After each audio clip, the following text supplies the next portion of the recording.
There's absolutely no doubt in our mind that clearly the CF-18s at some point need to be replaced in perhaps 8 years or 9 years or some such length of time. So the issue is not whether we need these planes. The issue is whether the government is right to choose a sole-sourced order for 65 F-35s with no statement of requirements and with no competition. And this is where we fundamentally disagree, and this is where we say there must be a competition, partly because it would save money.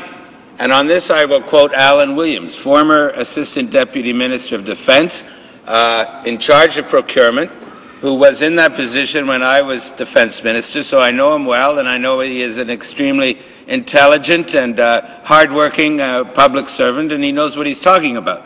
And he has no axe to grind. And he's retired now, so he's free to speak his mind. And he said that if we did a competition, the taxpayer would probably save on the order of $3.2 billion. Now, $3.2 billion is a lot of money, Mr. Speaker, and we in the Liberal Party have been talking about the hard-pressed Canadian family needing assistance for home care, child care, post-secondary education. Well, think if the taxpayers could save $3.2 billion on this procurement, that would go a long way to helping hard-pressed middle-class Canadian families to cope with making ends meet. So we argue very strongly that a competitive process is good. Furthermore, the government has not even specified the requirements. First of all, you have to specify the requirements, what these planes will do. Second, you have to then, as a result of knowing what it will do, you have to specify the technical requirements and capabilities. They have not done that. That's the first step. So how many do we need? What capabilities should this plane have? And then put it out to tender to get value for money. They are not doing that. They've decided on this single plane, no competition, throwing away taxpayers' money, and we on this side of the House believe that that is utterly irresponsible. They are also making up stories that are incorrect. First of all, let me say that when we contributed funding for this aircraft, we did not commit in any way to buy it. We have Minister Art Eggleton in 2002. Ottawa isn't prepared to commit to buying the JSF planes.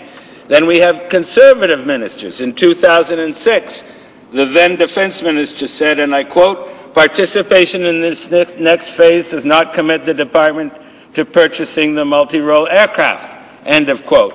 And in 2008, then Ministers Michael Fortier and Jim Prentice said, quote, "This participation does not commit it to purchase the aircraft."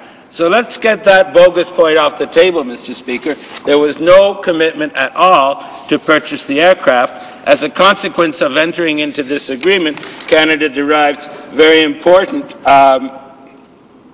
industrial benefits, and so that was a good move, but it in no way committed us to purchase the plane. Second fallacy, Mr. Speaker, there was in no sense any competition on the basis of Canadian needs. There was a U.S. competition, but the Canadian needs had nothing to do with that competition. And to quote Alan Williams again, he says, "The notion that there had been any competition based on Canadian needs insults our intelligence." So, where do we stand?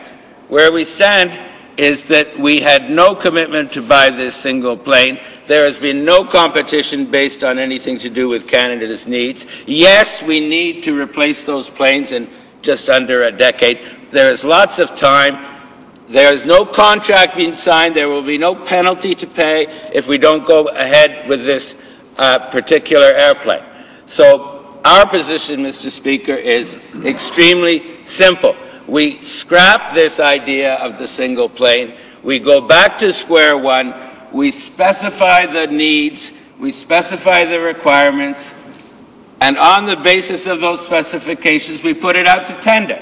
And we have bids, and we then choose, at the end of the day, the lowest price, the best value for money, and that way we will get the airplane that Canada needs, of the right qualities and the right numbers, and we will, according to Alan Williams, probably save on the order of $3 billion, and we will not just arbitrarily go with this particular plane, which has not been demonstrated to be the best to meet Canada's needs under the circumstances, and certainly its costs are rising out of control, as virtually every country has noted, US, Europe. These costs are escalating out of control, and this government just sits there and remains committed to this plane when other countries are having second thoughts, and when the case for this plane has not yet been made. And Mr. Speaker, I hope you will indulge me. I neglected to say that I'd like to split my time with the member for Parkdale High Park. So I think I've made the case, Mr. Speaker. Our position is very simple. Scrap this arbitrary deal. Scrap this arbitrary deal. Specify the needs and the requirements. Put the thing out to tender and buy the plane, whatever comes up that's the best value for money for Canadian taxpayers. Thank you. Questions and comments? The Honourable Minister of State for Western Diversification. Well, Mr. Speaker, it's been noted that Canada does need a fighter jet that can defend the sovereignty of Canadian Northern American airspace through NORAD. We need robust aircraft capable of operating across Canada's vast geography and under harsh and varying weather conditions. We need one that protecting our sovereignty North American through NORAD, providing an effective and modern capabilities for international operations, effectively conducting joint operations with our allies through NATO or a coalition, and because we cannot afford to acquire and operate multiple specialized flight fleets, tomorrow's fighter aircraft must be capable of undertaking the defence roles we demand of it, whether this is northern sovereignty patrols, intercept roles, war fighting, surveillance, and more. So I think, Mr. Speaker, that the needs have been outlined in the speeches earlier today. The Honourable Member for Markham Unionville. Mr. Speaker, I don't disagree with that general list of requirements. We work with NORAD. We need to defend our airspace, etc. But that does not mean that only this single plane can do those jobs. There are 2 or 3 or more other contenders out there that could possibly do the jobs that the member listed equally well or better, and possibly at lower cost. So that is why we need to have the competition, see who brings the best value for the money and the best performance abilities, and that's the way we should go, not this sole source contract to a single plane. Questions and comments? The Honourable Member for Nickel Belt.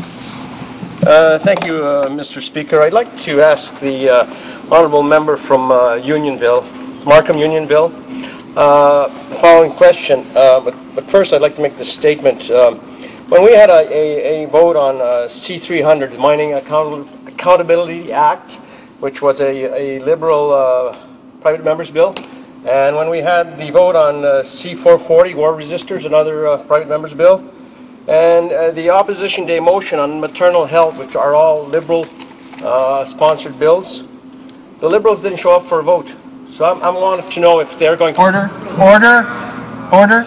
I would like to remind the member from Nickel Belt that there's a motion before the House, and if he has a question regarding this motion to the member from Markham Unionville, he may put that, but it is not appropriate to raise questions that deal exclusively with other matters. So if he could put the question, please, quickly. Thank you, Mr. Speaker, and I apologize for that mistake. But my question is, are the Liberals going to show up for the vote on this motion? The Honourable Member for Markham Unionville. Of course we will, Mr. Speaker. Questions and comments? The Honourable Member for Cumberland, Colchester, Musquodoboit Valley. You know, sometimes I wonder if the opposition parties think we can defend our sovereignty with this century's version of a Sopwith Camel. This is the only plane that can meet those requirements. But you don't have to believe me, and you don't have to believe our party. All you have to do is listen to Liberal Senator Romeo Dallaire, who said in the Toronto Sun, the F-35 stealth jet fighter is an excellent plane, and Canada should be buying more of them.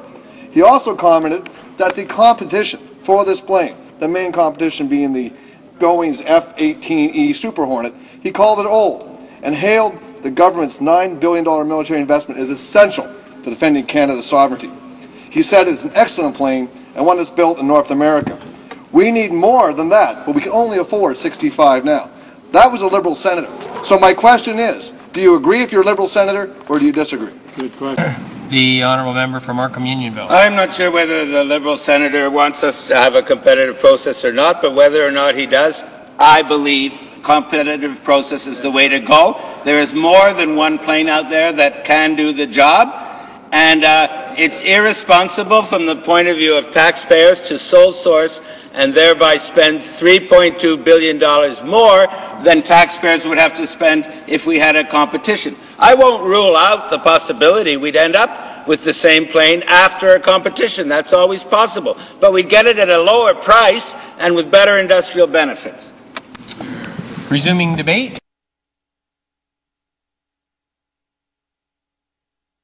For Markham Unionville. Monsieur le Président. Mr. Speaker, it is increasingly obvious that the arbitrary government deadline, will hurt municipalities, and especially Quebec municipalities. The government knows that there are more than 1,000 projects that are threatened by this irresponsible policy. Instead of compromising thousands of jobs, why does the government not simply extend the deadline? The Honourable Minister of Transport. As the member knows, this is a government that's known for being fair and reasonable. And of course, that's what we're being on this case as well, Mr. Speaker. We've been talking to all the provinces, we've been talking to municipalities. They've been giving us the data on the status of their infrastructure projects. But what we do know so far is that it has helped create about 420 or 430,000 new jobs, net new jobs, Mr. Speaker, through the Economic Action Plan. We're going to be working with them to be fair and reasonable. We've already done that, Mr. Speaker, by helping to rescope some of the projects to make sure they can be done on time. The honourable member from Markham Unionville. Speaker, the minister should listen to Premier Dalton McGuinty, who said recently, and I quote, "It just wouldn't make sense to walk away from projects that are four walls without a roof." And of course he's right. And the government's hollow promise to be fair and reasonable provides no comfort at all to tens of thousands of workers in the construction trade. Is the minister forgetting? Jobs are at stake. When will he put down the gun he's holding to the head of the municipalities and issue a blanket extension of the deadline? Right. It makes sense. Right. The Honourable Minister of Transport. Mr. Speaker, I'm delighted today with this question because today I hear the honourable member saying that there are tens of thousands of jobs being created by these projects. Now I remember last week, Mr. Speaker, you'll remember last week when he said there weren't any jobs being created. He was kind of Mr. Humbug. But Mr. Speaker, clearly the Federation of Canadian Municipalities say that hundreds of thousands of jobs have been created. Mr. Speaker, what we're doing, working closely with the FCM, working closely with the government of Quebec, working with the proponents of these projects to see how we can work with them to adjust them. And Mr. Speaker, always we say we'll be fair and reasonable. That's what we're doing, Mr. Speaker. Honourable member for Edmonton Strathcona.